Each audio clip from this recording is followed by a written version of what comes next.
Произошедшее сегодня событие, связанное с принуждением к посадке гражданского самолета ирландской авиакомпании Ryanair, является актом государственного терроризма. Фактически имел место захват гражданского авиасудна.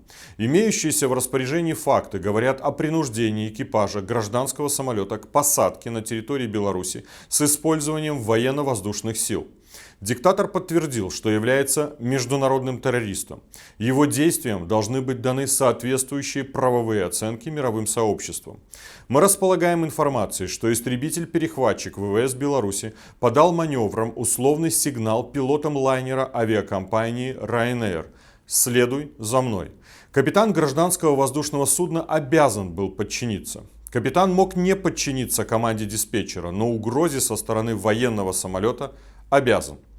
Народное антикризисное управление присоединяется к заявлению лидера Демократической Беларуси Светланы Тихановской в отношении произошедшего инцидента и требует незамедлительного освобождения белорусского журналиста Романа Протасевича. Мы настаиваем на незамедлительном введении 4-го пакета санкций Европейского Союза в отношении нелегитимных властей Беларуси. Также мы настаиваем на скорейшей подготовке и принятии 5-го пакета санкций в связи с нарастающими репрессиями в Беларуси.